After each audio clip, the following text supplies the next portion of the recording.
and we're just waiting for the lights to go on. Engines are going to be revving up now, and the green light's there, and we're underway, and it's a good start there from Phil Reed there. And they're going to be 3 wide coming in, but now there's contact, and Domitor's round to Reich involved. Cars flying off left and right. Phil Reed now side by side with Michael Mittner, as we're going to have a battle for the race lead now. Jean-Francois Godin going for the inside on Gunnar Nienhaus. They're going to remain side by side as they head for turn 6, and well, Godin is going to have to yield. Phil's actually going to try and maybe have a look on the outside into this, because he's going to have the inside for the hairpin now. Because Godin's now going to go back for the inside. Drama ahead because there's a car speed. He hits him! He hits him! Gunnar Nienhaus is just hit a back marker. Kerry Nolden here, who's going to try and have a run here on his teammate. Nolden goes round, second place. Andy Cowie going defensive in the battle for the podium. Phil Reed up a position on the final lap of the race, but Jean-Francois Godin, he gets back-to-back victories.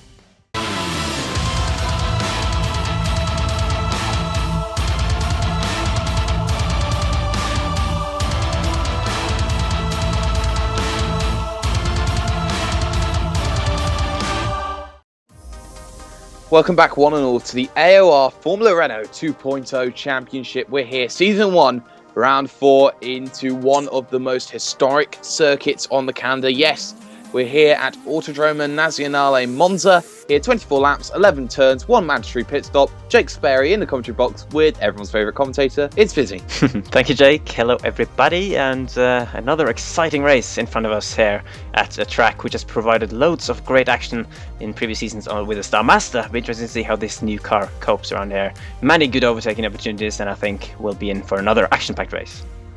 Yes, of course, last time out, Jean-Francois Godin secured his 2nd race win in a row, finishing very comfortably in that regard, ahead of Phil Reed and Andy Cowie, 3rd at a jam-packed Phillip Island. But the news coming in, Jean-Francois Godin is not here today, so there is a chance for everyone else to close up on the points, the likes of Kerry Nolden, Phil Reed, and you even look at the cars down the field, the likes of René Osterkamp and Gunnar Nienhaus, who's had a poor season so far.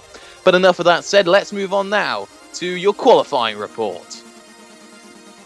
In another extremely tight qualifying, it's Kerry Nolden for Aperture Motorsport, who puts his car in pole position with a 1:49.495. He just finds himself 0.03 of a second faster than Gunnar Nienhaus on the front row alongside. Row 2 sees Christian Takash and René Osterkamp having a fantastic qualifying there, just 0.5 of a second behind. There on row 3, Michael Mittner and Lee N. Robinson having a stunning qualifying for Robinson Racing. On row 4, Andy Cowie, one of the most consistent drivers in the league, alongside Bruno Domitor, a fan favourite among many. Row 5 sees Knut Martinsen also with Christoph Leister, who's had a change of form here at Monza. Instead of those 20th place finishes, he's now up in your top 10. Big surprise on row 6, Frederick Johansson will be joined by your Season 5 AOR Pro Mazda champion Phil Reed, out of position in 12th, having another poor qualifying, with Steve Kager on row 7, joined by Lorenzo Reich, a driver who's been struggling all season. Another driver there on row number 8 is Ty McLeod, who's been struggling. Same with Patrick Kester in some respects, the Swiss superstar there, 1.1 seconds off the pace. And on row number 9 on the grid, you can see Evan Imre and Luke White of MDAR Racing. Row 10 sees Richard Grimley and Chris Robinson, the second of the Robinson Racing cars, with 29 drivers on our grid today. Erka Lindstrom, the Finnish driver, so whoever it was in the comments who said that there needs to be more Finnish drivers, you've got your result there for TDT Racing with Nigel Spears alongside. Row number 12, Tom Van Humen and Vittorio Sotalamakia with Lionel Alberto 25th. Senad Kokan, the new independent driver, he's 26th. 3 drivers not setting a time, Jamie Colden, Robert Plumley and Luke de Rijk. Welcome to the grid one all. There you can see Kerry Nolden on the front with Gunnar Nienhaus. The lights are on because it's race time. Here it's the 4th round of the championship, and well, everyone is just waiting for these lights to come off, and we are underway here for the 4th round of the championship, and it's a relatively clean start from everyone at the moment in the run down to the Variante del Rettifilio for the very first time. 24 laps around here, and already Gunnar Nienhaus looking at that inside, very precarious here. Into turn number 1 they come along, and well, is there going to be any contact at the moment? Well, it's a very deep run there from Kerry Nolden. It might compromise him, but we're going to look back and you can see just how far it bottlenecks up and how everyone's going slow there. A bit of a wobble there, and the car running a little bit wide there from the North Atlantic team there. I believe that was Nigel Spears, but for the moment, everyone has got along very, very nicely, but there's a battle for your race lead on because Kerry Nolden's under threat from Gunnar Nienhuis. As the inside does the Carbon Racing man into the second chicane, the Variante della Roggia, and well, he's got that one sorted round the outside. Very comfortable from Gunnar Nienhuis. A very, very good start there from everyone in the field, Fisi. Yeah, good to see everyone being sensible around the first corner. Quite a few side-by-side moments, of course, I'd expect through the first chicane, but no major incidents or drivers off the track or spinning around. And Nienhuis getting into the lead early on, and worth pointing out Phil Reed, who, as he has often done, qualified out of position, already gained 2 position up to 10th place. Rosterkamp potentially now with the chance on Kerry Nolan, getting very close in that slipstream, but Nolan also with a slipstream on Nienhuis ahead into Sparey for the first time. I would say the most tricky corner on this whole circuit. Go left, you go right, you go left. Very hard to find the good balance in terms of grip on that corner, but everyone through at the moment by the looks of it. Oh, yes, they are at the moment. We're going to focus here on Knut Martinsen, the number, well, in 10th position in the number 20 machine. You can see Luke de Rijk there and Christoph Leister. They're going to have a battle, and I think de Rijk's going to go and take both of the positions. Did he? No, he gets a massive bit of oversteer into Parabolica, and that was very, very cautious because that almost took out Christoph Leister in the process. But we're going to look further out the field. There's Andy Cowie trying to chase down Liam Robinson, but 1, 2, 3 wide! Down the front straightaway, almost 4 wide. Fantastic bit of battling going on here. And well, Osterkamp, Nolden and Michael Mittner all going to have a battle into turn number 1. And well, are they going to make it look like it's comfortable? Well, we're going to look at time cleared at the moment. And more 3-wide battling. Contact there with Loren de Rijk there into turn number 1. The Variante del Rettifilio. And well, for timer cleared, he makes it sorted at the moment. But looking up back down your field, well, back up your field even, it seems that business is picking up at the moment because, well, Osterkamp's through, but Kerry Nolden looking to recover 3rd position right now from Michael Mittner, and, well, he makes that one look very sorted, Fizzy. Yeah, it was, of course, 3 wide down the main straight, and Osterkamp making the move stick, getting up to 2nd place there, but looking to charge after Nienhuis now. He'll be hoping, of course, that Mittner and Nolden continue their battle. We remember last race at Phillip Island where Nolden and Mittner were just battling for such a long time in the early part of the race. Nolden just couldn't shake off the fast Austrian. As we are now looking at Andy Cowie down in 7th place, trying to get close to Liam Robinson, who must be said is running very high up as well in this race. Very impressive start for him. Christian Takash there, I believe, who is 2nd place in the championship, or 3rd potentially. Also up there at the moment. Phil Reed now, just a quick check on him, he's up to 8th. Oh, well, Phil Reed is already up 4 positions in the opening 2 laps, so that's just a testament to how good a start is. We're looking here at Jamie Coldham here, heading through Ascari, trying to deal with Lionel Alberto as well, and they're all going to get a little bit careful. He's going to go up over the curb, and he collects Luke de Rijk, the second of the Wright brothers, and those sausage curbs at Ascari, they do a lot, and there you can see Luke de Rijk missing the entirety of his front nose cone, and well, you can argue that is a Tom Van Human-esque crash, and well, you can see right now, they're side by side in front of Liam Robinson, are they? No. Takash looking to try and find a way through Michael Mittner. He might have a look to the inside possibly. Nienhuis fastest lap, a 150 flat at the moment. Down to the inside then, into the first chicane, the Variante del Rettifilio. And well, no, not at the moment then for Christian Takash. But for Jamie Colden, Fizzy, that is not what he wants to do at the start of any race. It is definitely not. Continues to ban run of DNFs for him, of course. That's the 3rd in a row where Colden has DNF'd. He didn't even get to start last time in Phillip Island due to some technical issues. And of course, Luke de Rijk, and very, very unlucky to get caught up in that. Just at the wrong place at the wrong time. No, Colden couldn't really do much once he got on that sausage curb. In terms of saving it, he would just lost all control, landed pretty much on top of Luke de Rijk, and that was race over. Presumably for both of those guys, unfortunately, as Liam Robinson still trying to pile the pressure on Michael Mittner and Christian Takash, who are still following close behind Kerry Nolden. Osterkamp trying to break away, but hasn't got too big of a gap at the moment.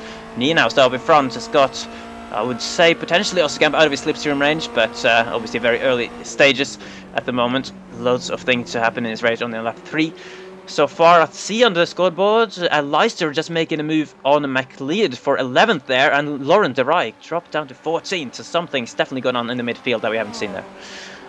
Yes, at the moment, of course, we do have live timing here on your left-hand side of your screen. The top 22 for you will all be shown throughout the racing that we do. Looking at Michael Mittner at the moment, the number 87 LM Rennsport machine, using a shallower line there through Parabolica, and that one might just help him out in the end, because Kerry Norden now gets that sitting duck mentality at the moment as they head down the front straightaway. Of course, who can forget the fantastic battles we've had here over the past year and a half, and Michael Mittner now going to the outside on the Aperture Motorsports 35 machine here. Kerry Norden, well, he's going to brake a little bit later, last of the late breakers, Jean ACS, and well, heading himself through the left and the right of the Variante del Rettifilo. He holds on for now, but look at that, the train. It has really started to form as we look back here at Steve Kager's North Atlantic racing car here. And there's a bit of contact there with Evan Imre. They're the Team Tortoise car. And, well, he loses a position, but that's a very cheeky manoeuvre there.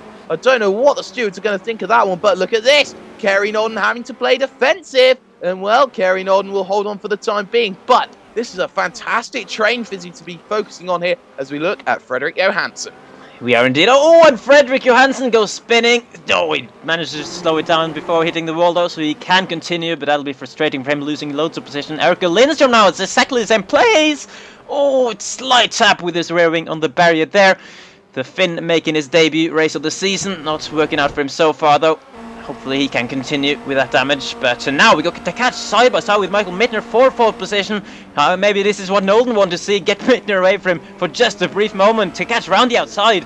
Mittner just about edging, to catch edging ahead through the scar there. Good clean racing from both these guys. Mittner will be looking to get the slipstream back. But oh, look at all the cars. All while these guys are battling. Look at the gap Nolan's pulled out in just half a lap of having clean air. Oh yes, absolutely. We got a 5-car cluster into Parabolica, and it's Michael Mittner on the inside who makes it look comfortable there on Christian Takash. You can see Phil Reed up into 7th now with a fantastic move. So Andy Cowie getting the last of the trimmings right now as they head themselves down the front straightaway. 5-car train, so it's reminiscent of the 1960s as the Liam Robinson trying to make it go 3 wide down the front straightaway. Yes, they will. Nienhouse fastest on a 49.8. Is it going to go 4 wide, Phil Reed? No! You surely don't want to go 4 wide into the first chicane they come along. And, well, Liam Robinson gets his nose chopped off, but it's Michael Mittner who prevails at the moment.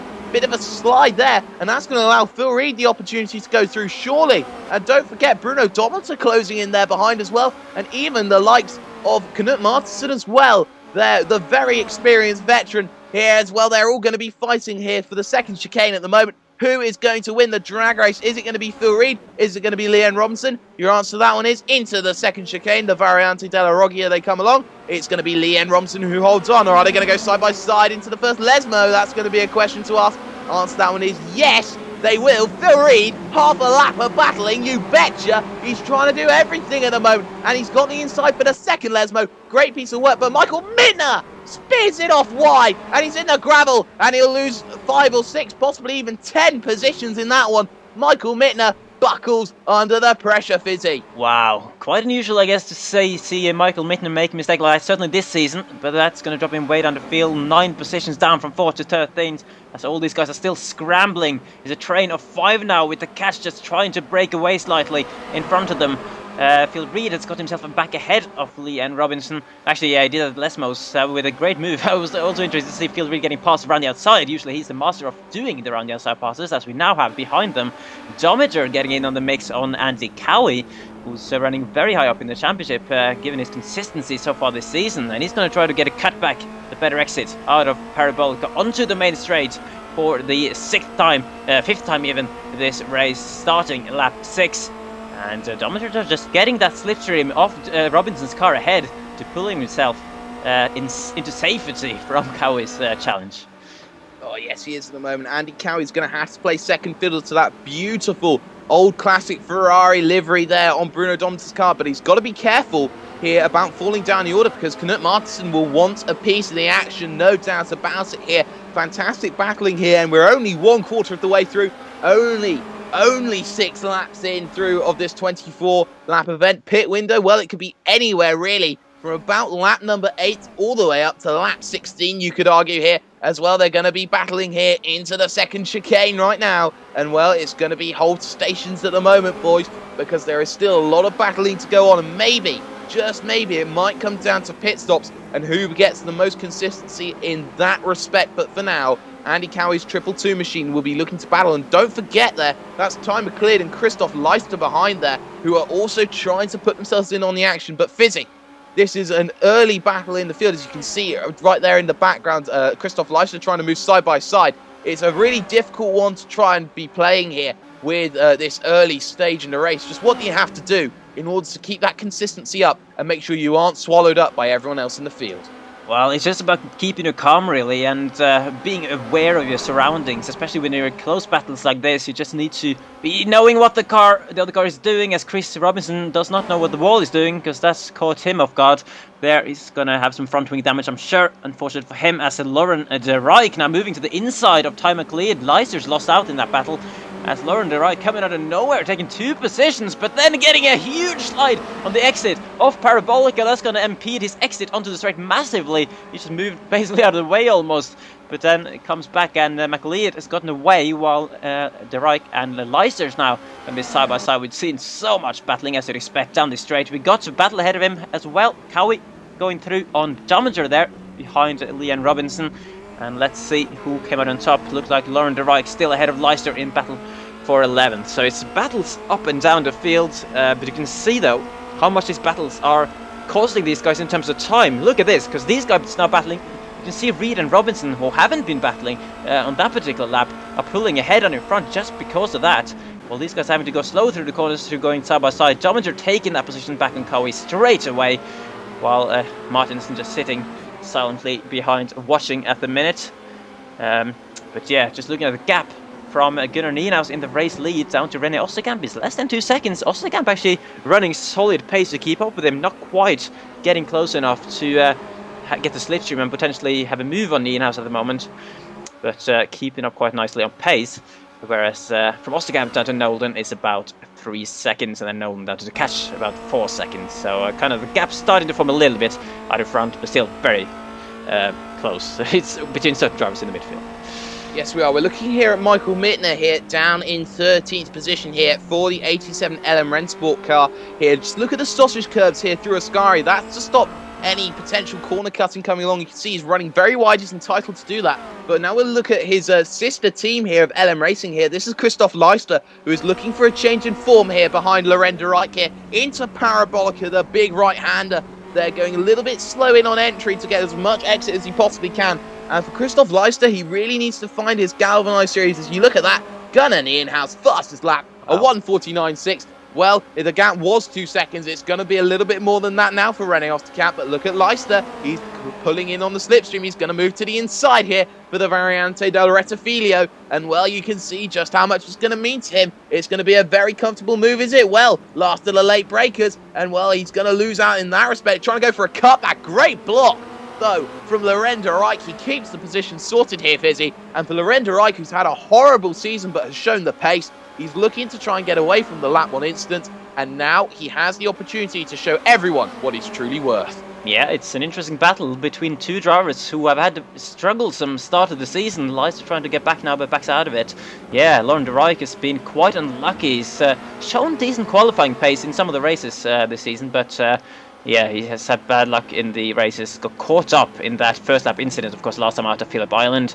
That ended his race, and he's only got 3 points, I believe, in the championship, whereas Leister is, a little bit better off with 17 points in 16th position in the championship, but still a bit lower than where he usually is. So nice to see those two battling for a top 10 at the minute. But yeah, Leanne Robinson's still keeping the pace with Phil Reed and the catch. That's quite impressive from him as well. 8th place in this championship so far for him. And yeah, it's something we need to keep on. Of course, you mentioned it with the pit stops as well. We are into the pit window because 24 laps around here. It's a slightly shorter race than usual in terms of race length. So yeah, that basically means that the pit window will be longer. Oh yes, most definitely. Robinson then to the inside on Phil Reed. And well, he's going to back out of that one. That's a very wise decision. But Cowie and Domitor are at it again into the Variante del Rettifilio. And well, who's going to run it around the outside? Answer to that one is Andy Cowie. Seems the outside line's going to go well, but there's a bit of a wiggle there from Bruno Domitor as they look to run it around Curva Grande turn 3 and run up the line for the Variante della Roggia of turns 4 and 5. You can see moving to the outside right now. He's going to have the inside then for the chicane, and he's going to have to be very careful about how he battles here around this Monza circuit. Of course, the pit stop window is well and truly open, and well through at the moment goes Bruno Dometer. Fantastic block pass. And now Martinsen looking to try and capitalise. But it's not going to work on Andy Cowie into the first Lesmo. But now he has to say he is well and truly up there in the fight. As we look at Tom van Humen having a go here on Frederik Johansson, the 888 machine.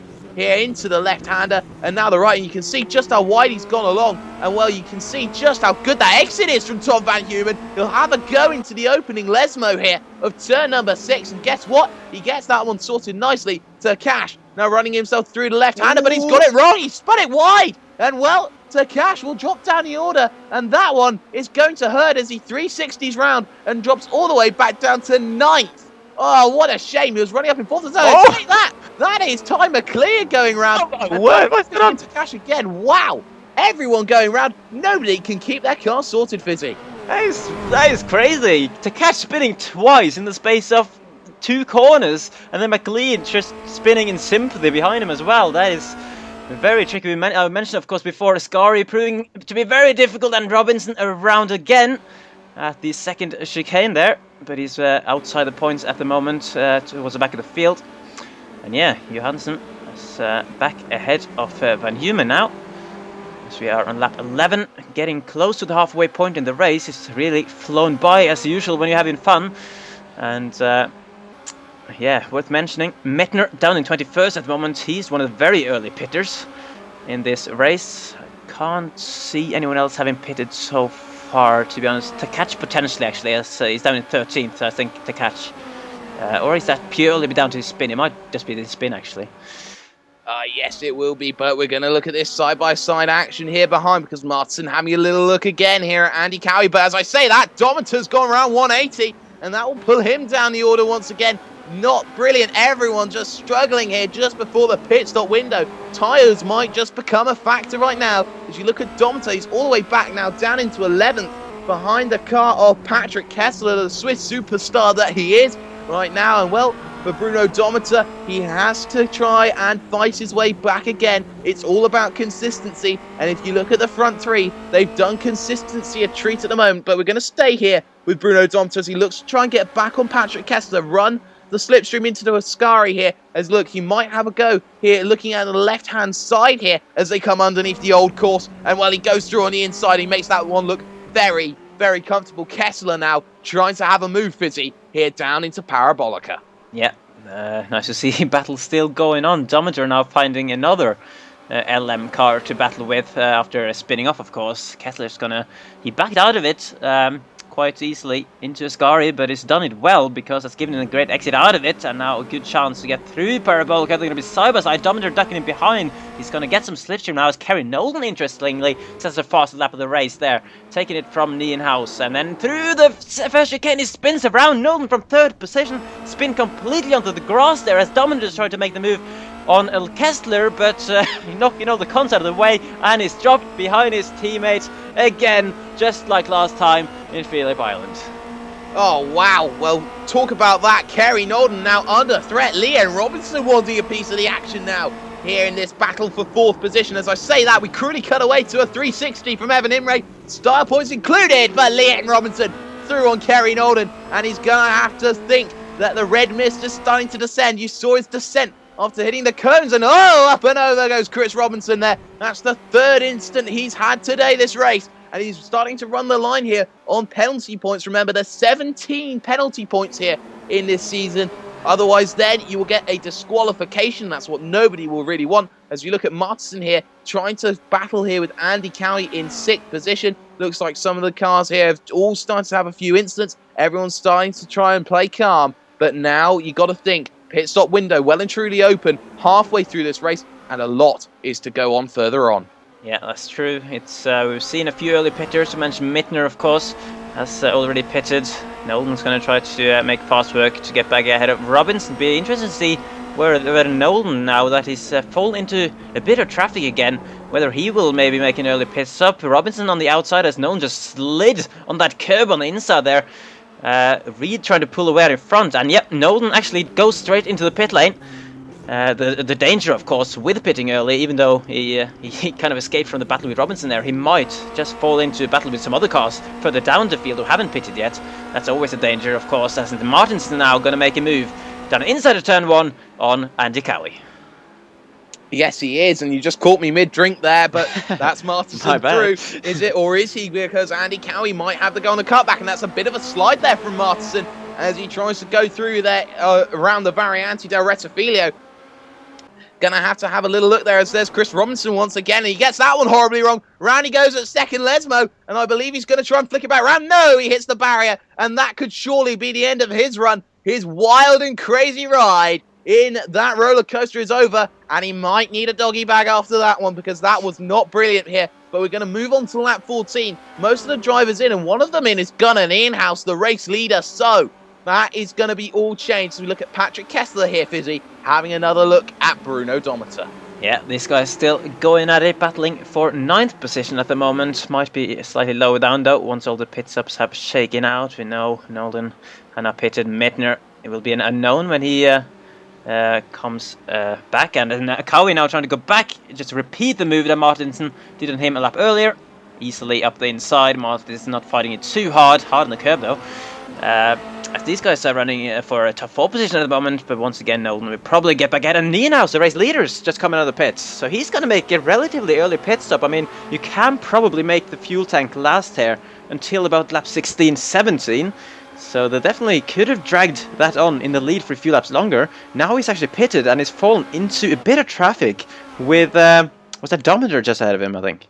Yes, it was Dometer ahead of him, and you just got to remember here about Gunnar Nienhuis and the instance he has had prior. As we look here at Tyler Cleared, having a look at Christian Takash at the moment. Here as they head through the second chicane right now, he's looking here to try and get past Christian Takash. Of course, they did have a lovely battle very early on at Spa, which didn't quite materialise in the end for Tyler Cleared, who's had a poor race. But remember Gunnar Nienhuis, remember his instance he's had with Ben Scott and with David Garrett as well, because this could prove pivotal in terms of this race at the moment. And they can see lap 15, he's still behind Bruno Dometer, so he's still setting a really quick pace here as Dometer at the moment into the left-right here of the second chicane, the Variante della Roccia right now, as we look at Tyler Cleared again here, and he looks like he's lost a little bit of ground, and he's going to lose a little bit more ground.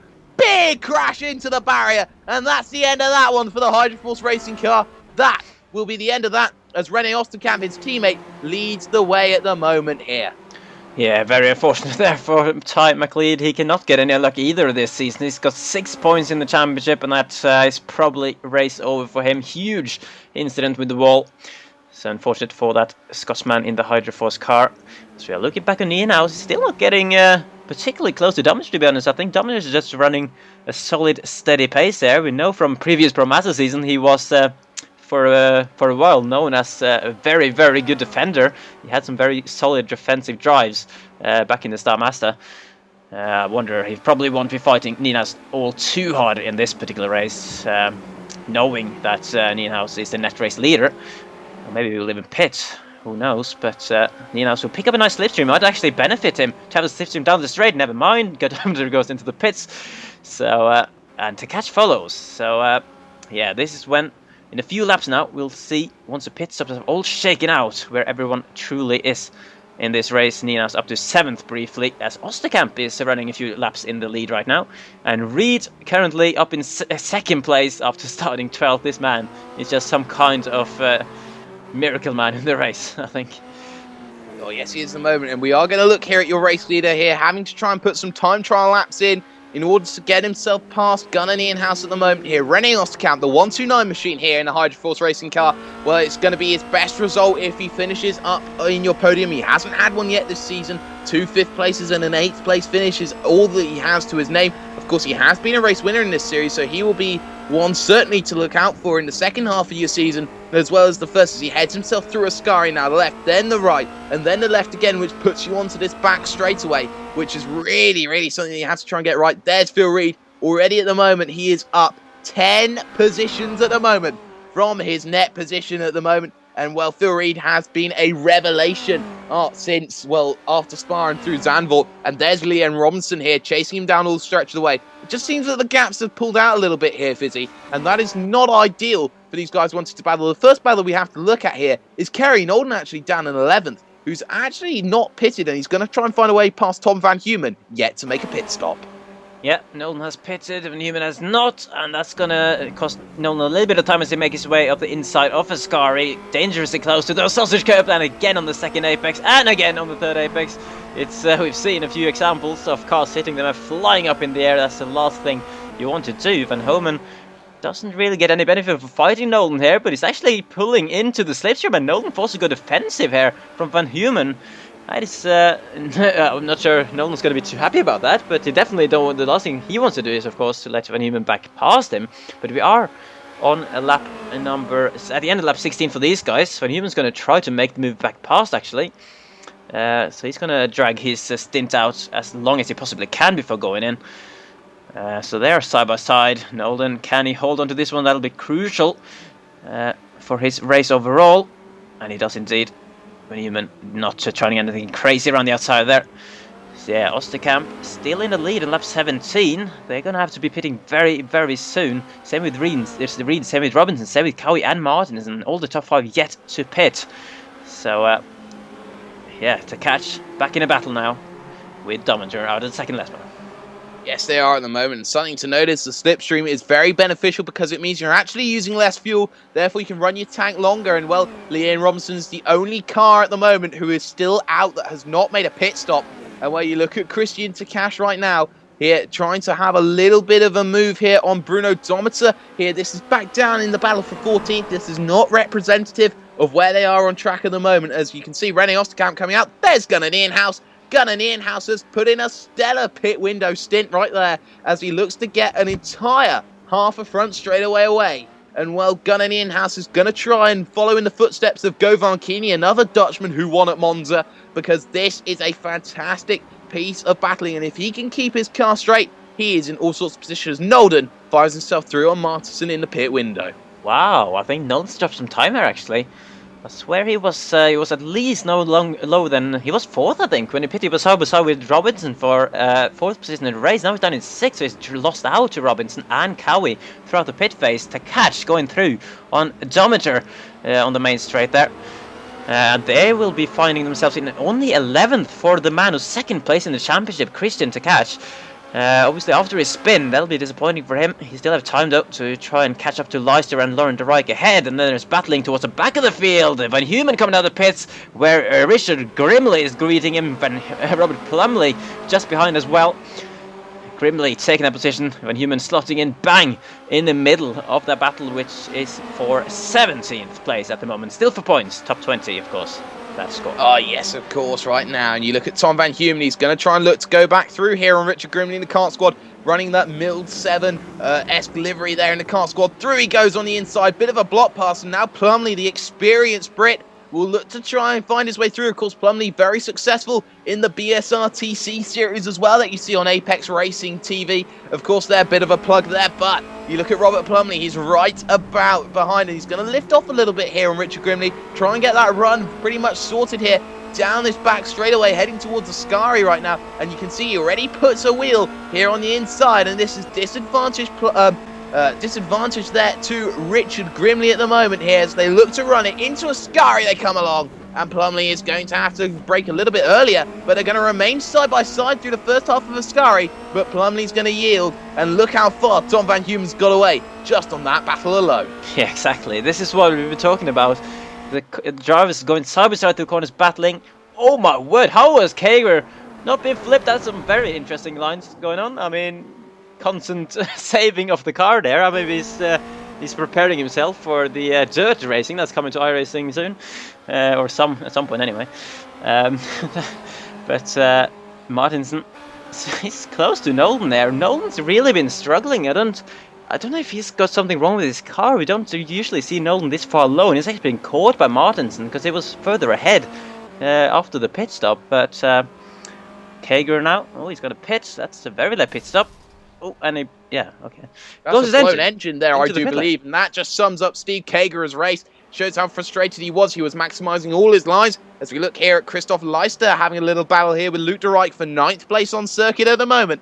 And, well, it's not going to happen at the moment. But to go back to a previous point, Nolden and Martinsen, two veterans, two friends, two rivals, and they will be looking to battle as we look at Leicester having to go to the outside here on Lorenda Reich, who is having a fantastic race by his perspective at the moment. Here as they head down the front straightaway towards the Variante del Rettifilio here with just 5 laps to go in this event. Where has the time gone? And Leicester, big block pass there from Lorenda Reich, gave him absolutely no room, and now this is going to allow Christian Takash to pounce on the back.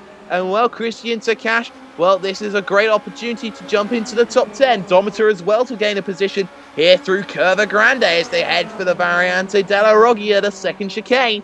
And well, he's going to move to the inside, and this is going to look like a very comfortable move down the inside, is it? Well, answer to that one is going to be yes. And Leicester's lost 2 positions in the space of half a lap here, Fizzy. Might lose another one with Dometer going very close towards the first Lesmo. Is he going to be brave? We saw Field really make a pass here earlier on. Dometer, though, thinks better of it and backs out of it, I think. Certainly, obviously, Dometer was also running higher up previously in the race. He had also had a spin. For Takash, though, it's a damage limitation situation for him at the moment. 10th is not where he would have wanted, but he's going to try and just pick up as many points as he can. Crucial for the championship, of course. Every point counts. And also crucial for the championship, you mentioned it on the intro, Godin, the championship leader, not here today. So it's really a chance for everyone else to close up a bit. And it's interesting to see kind of who is managing to take that chance and who isn't. Nienhaus, of course, doing a very good job so far. He's had 2 very disappointing races in the last 2 with his pit lane speeding penalty at Zandvoort and then the DNF at Phillip Island due to the backmarker contact. So he's actually down in 9th place in the championship despite being super fast in most of the races, really, in pace. So definitely a win that would be welcome for his championship. Whereas Takash in 2nd place in the championship is down the field. Cowie is quite high up. Nolden really not able to take advantage at the moment, so yeah, it'll be very interesting to see how the championship table shakes out at the end of this one. Oh yes, most definitely here, looking with 4 laps to go here. Christoph Leicester looking to try and stay with the car of Christian Takash at the moment in the battle for the top 10 at the moment. You can talk about Jean-Francois Godin not being here. Well, it's going to be about 10 points hemorrhage right now. But you have to look at cars up and down your field, all gaining points. Remember, 2 drop weeks are available. You can see Leicester running very wide, missing the apex by some distance. And that distance is going to cause him to lose touch at the moment. But the 2 drop weeks that are available, you only get 2 of them. You only get 2 races which don't count. And well, for cars up and down your field, they'll be looking to utilise them as little as they can. But this hurts consistency at the end. As we look at Lee N. Robinson here in 4th position. He gets it horribly wrong, and he's going to spin it sideways with 4 to go. He's round 180, and through are going to go a couple of cars. He's going to have to wait for all the traffic to go by. In 6th position, he now falls. And well, Andy Cowie up to 4th. Up to 5th, Kerry Nolden. Through goes Martinsen. Through goes Michael Mittner. Is that? Yes, it is Michael Mittner. And well, for Leon Robinson, that could have been a solid result here in this Formula Renault.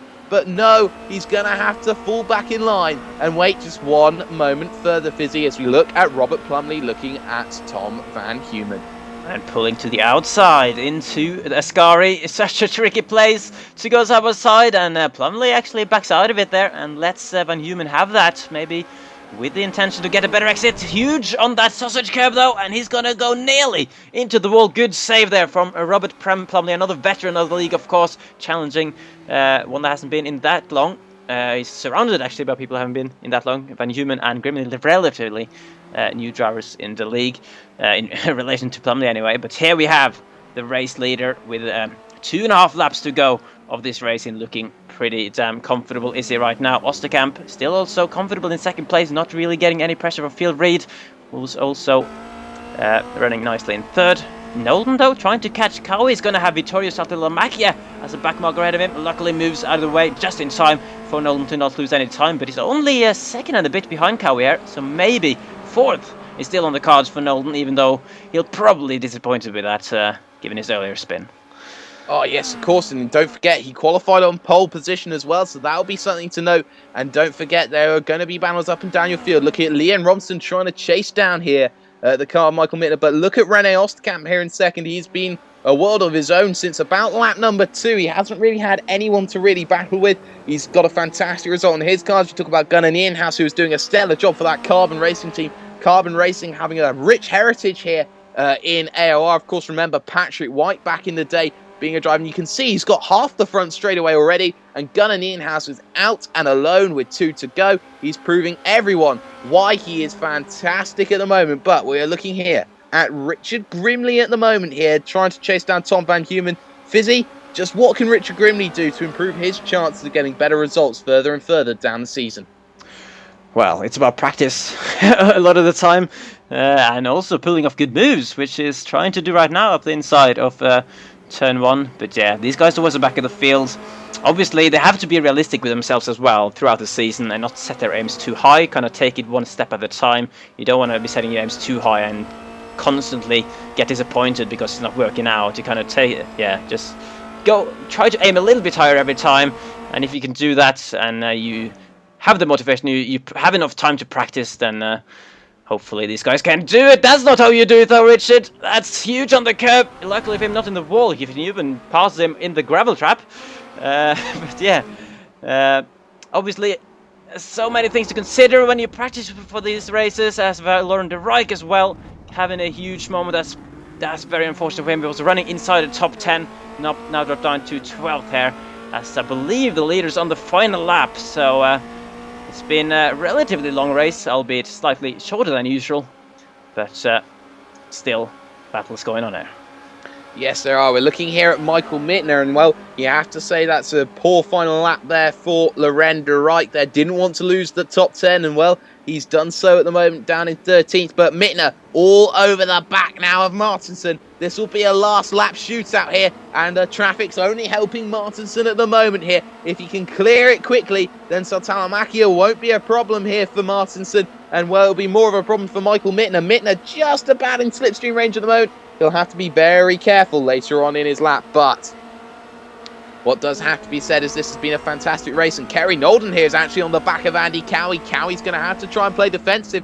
Remember, he lost out to an Aperture Motorsport car last time we were in a situation like this. That car was a certain Phil Reed in 3rd, and now Andy Cowie's going to have to try and play the defensive game again against the Season 1 ProMaster champion in the name of Kerry Nolden's number 35 machine. But you do have to wonder what could have been for him, or what could have been for the likes of other drivers, because there has only been one name who has done a fantastic job as we watch Nolden come through the chicane of Ascari right now, and his name is Gunnar Nienhuis. And Nienhuis has shown himself today to be fantastic, and he can weave all he likes down the front straightaway like Govan Kini before him. He becomes a Dutchman winning at Monza, and he does it in style. 3 different winners in 4. Osterkamp, his first podium of the season, and don't forget Phil Reed, his 3rd consecutive podium, and he's showing exactly why he is a champion with recovery drives like that. Andy Cowie trying to hold off Kerry Nolden on the final lap. Will he do it? Answer to that one is yes.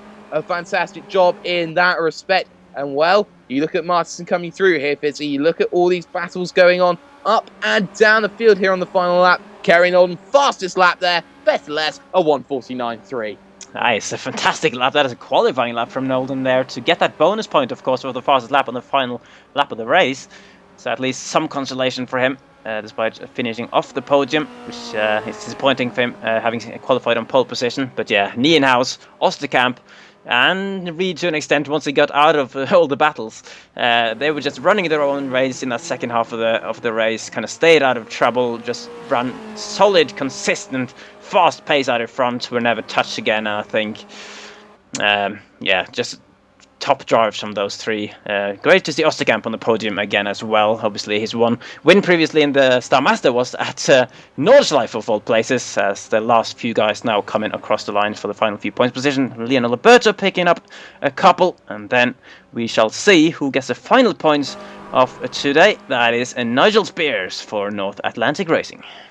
Oh, yes, it is. And for Nigel Spears, it's going to be 1 point that he will treasure very nicely. There is Gunnar Nienhuis, your race winner. He becomes the 3rd different winner in 4. And, well, he will try and reignite his championship on this. And, well, he has every right to celebrate right now. Donuts for all here at the Autodrome Nazionale Monza. Here, everyone are having a fantastic time, a great race, and they'll be looking forward to Road Atlanta next time out. But this man, he becomes the new yardstick. But what will Jean-Francois Godin have to say in terms of that? There's René Osterkamp there in second, of course. Announcement that a fourth driver has actually been signed to Hydroforce Racing. So it'll be interesting to see when the team reveals that one there. Bit of an incident there, but we can run you through now your classified results here from Monza round 4 of the AOR Formula Renault 2.0 Championship. And well, after all was said and done, Gunnar Nienhuis takes the win by 7.5 seconds from René Osterkamp, who gets the clean race bonus point to boot as well. Phil Reed will finish third position on a great recovery drive, with Andy Cowie fourth. Kerry Norden, pole position, fastest lap, but only fifth place, 20 seconds back down the field. Martinsen will finish sixth on a clean race, with Michael Mittner there in seventh. Liam Robinson will be ruining his final few laps there, finishing eighth, with Christian Takash ninth, and Christoph Leister in the end, who will be rounding out your top 10. But looking back further down onto the second page, Bruno Domter there, what could have been for him? It was still a clean race in that respect, but at the moment it's only 11th for him. Patrick Kessel finished 12th, with Laurent de Rijk having the possibility of a top 10 finish, ripped cruelly away from him in the penultimate lap. He'll finish 13th.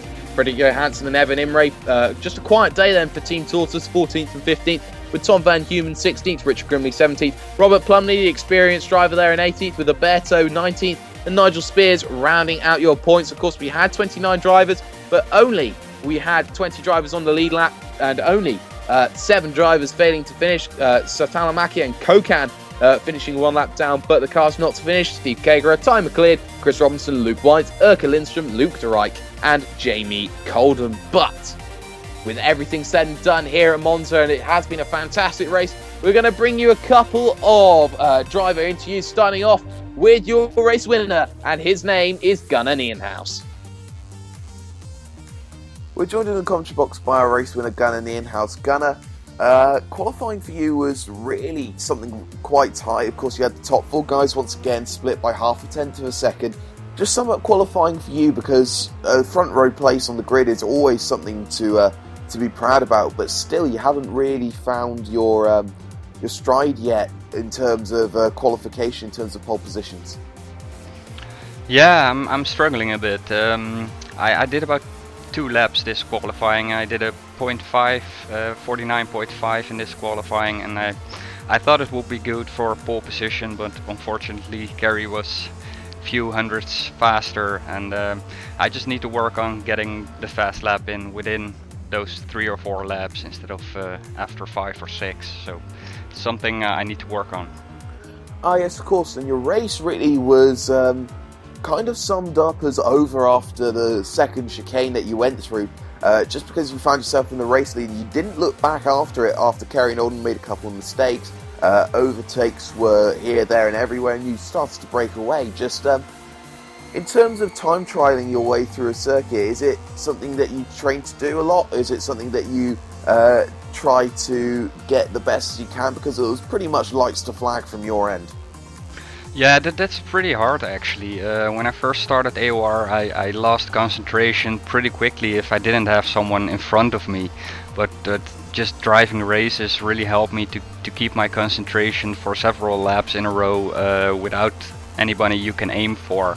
And I think my pace was really good this race. Didn't make any mistakes, or not any major ones, and I could keep the pace constant for 24 laps. So I'm really satisfied with that. Yes, of course, and your championship really has been going off in fits and starts. Of course, you did have that incident at Spa where you had contact with David Garrett. You look at what happened at Zandvoort where you had a speeding penalty, and you look once again at Phillip Island and you had that incident with Ben Scott as well. So really, luck's not really been a favourable mistress for you. But just looking through for the rest of the season, is a championship in mind for you? Are you in a position where you can push yourself into a winning card, as it were, for the championship fight? A bit hard to say. I'll probably miss the coming 2 races, so then I've already used my drops weeks because of Zandvoort wasn't good, was my own stupid mistake, and then Phillip Island where I crashed into Ben. So I've probably already have like 4 drop weeks, so it's hard to say if I can compete in the championship, but I will do my best to try and get those wins in, and we'll see how the rest is doing and see if I can keep up with them points wise. Gunnar Nienhuis, a first place finish today here at Autodrome Nazionale Monza for Carbon Racing. Thank you very much, Jake. We're joined in the commentary box now by René Osterkamp. René, started 4th, finished 2nd. You can't ask for a better race. Really, what has to be said is, where did you find your pace, and how was your qualifying for you? Oh yeah, I think Monza suits me quite well. The other tracks before the season didn't got the feel of it for that, so I was actually good here. I don't know why, but yeah. And yeah, my qualifying didn't started that good. First lap was a little bit shaky, missed my points. Second lap I got off tracks, and yeah, I started getting nervous, so eventually I got a good 3rd lap and 4th lap, so it was tight. Yes, of course, and just going through into your race, the opening part was a good opening first couple of laps to see. Of course, Kerry Norton started falling back down the field a little bit, but when you were in your situation, was it a kind of thing where you were finding yourself just having to do a bit of time trial? Was it something that you really needed to do? Oh yeah, once I was in front of them, I just looked in front of me, I turned my relative off and started not to look back, because when they catch me I see them in the mirror, and well, yeah, then they're behind me. But I got lucky, they battled a lot, I could pull out ahead a little bit, and after some time they were gone. I don't know why, but from there on I took it easy. I had 8 seconds gap on Phil, so I just made it safe not to spin, and yeah, get the 2nd place. Yes, of course, and your championship's just been going off in fits and starts, and hopefully this is going to be the catalyst for your season. Is it really something a little bit different, having a couple of guys returning and having everyone finding that little bit more pace around you in the field? Oh yeah, it helps a lot for the motivation to see other guys slightly faster, and also the team. When someone in the team is faster than you, you want to get back to it, want to be as fast as them. So it's good for motivation. Yes, it is, of course. René Osterkamp, 2nd place finish today for Hydroforce Racing. Thank you very much for joining us. Thank you. We're joined in the commentary box now by our 3rd place finisher, Phil Reed. Phil, qualifying for you is been, by no stretch of the imagination, a weak point for you, and qualifying at the lower end of the 6th row really isn't something that you really want to be doing as a defending champion, but really it's another close field. It was another one where we saw everyone being tight. Just exactly what was going on for you in qualifying, and where do you think the pace isn't going for you? Well, qualifying this week was actually compromised by me having a controller issue, and I didn't actually get to start doing a lap until I had only the 5 minutes left, so I only really got one proper lap. Well, I had time for 2, but my first one I did go off the track, and so I really only had one chance. So I kept it conservative. I didn't want to push too hard in case I started all the way at the back. So, but I didn't think I had the pace around here anyway. So I wasn't happy with 12th, but it's better than starting at the back. And as the race proved, it wasn't too bad. Just run us through your opening half of the race, because you were overtaking cars left, overtaking cars right, and it was overtake central for you. Well, yeah, it was quite good. I got to go toe to toe with a few drivers I don't usually get to by starting where I did, which was quite nice. It was a little bit chaotic sometimes, especially the first couple of laps, especially here in Monza and how tight some of the chicanes are. But it was a lot of fun going through, and I got, so a lot of positions I gained through people making mistakes. Started off with Michael Mittner going off at Lesmo 2, and then Christian Tkach had a spin going through Sparey, and then my own teammate Kerry Norton giving me 3rd place after he had a spin coming out of the first chicane. So And that all happened in the first half of the race. So that was good. Oh yes, of course. And your final half of the race was really back again down to time trialling and everything that comes along in that sort of respect as well. And it's another podium finish. It's your third consecutive podium finish after the non-finish you had at Spa. Just looking at the championship right now and applying one drop week in out of the two that you have, you find yourself actually second in the championship after all that's said and done. Your real consistency has been paying off. Is that something you're looking to continue to push through into the final half of the season? Is it something that you're looking hopefully to get right? Are you looking that you hopefully don't have to use any more of your drop weeks? Well, something that I always struggled with in the Star Mazda was consistency. So far, I seem to have that in the race at the moment in this car. Whilst other people make mistakes, I seem to make less mistakes or no mistakes, and it's really boosted me up. As you said in the championship, I'm currently second with a drop week. I mean, drop weeks don't really matter too much at this point, but I'll take it. You know, I've been in worse championship positions at this point in the Star Mazda and still gone on to have a good result at the end of it. So I'm looking forward to keep going. My aim right now really is genuinely to try and get a podium every single race. I'm aiming for that, and I'll be seeing you hopefully each time. Yes, of course. Phil Reed, a third place finish here for Aperture Motorsport.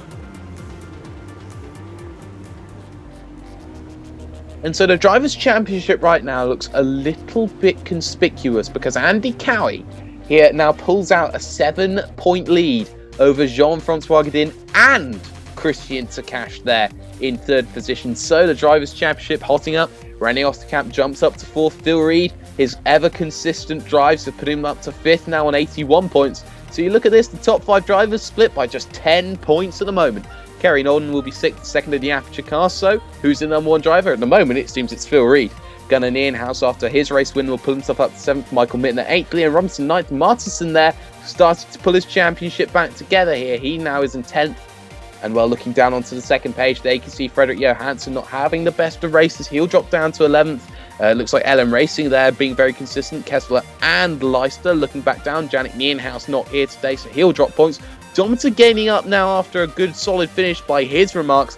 And then you look at Lionel Alberto and Nigel Spears, 19th and 20th in the championship, exactly where they finished today. And well, third page is going to be something to look out for because Lorenzo Reich scoring points once again, and he'll be looking to try and score quite a few more. And well, there's going to be quite a few cars who'll be looking to try and find themselves with better races. Tyler McLeod, Jamie Coldham, Luke De Rijk, Luke White, they're all looking to try and find some points. Vittorio Sotalamacchia still without a point. Senna Kokam, Ben Scott, James Goodall, Urkel Lindstrom, they are the drivers without points at the moment. But looking at the Constructors' Championship, they're all tied at the top. Aperture Motorsports and LM Rennsport are equal on points, but on accountability for race wins, it will be Aperture who will take the advantage in the championship at the moment.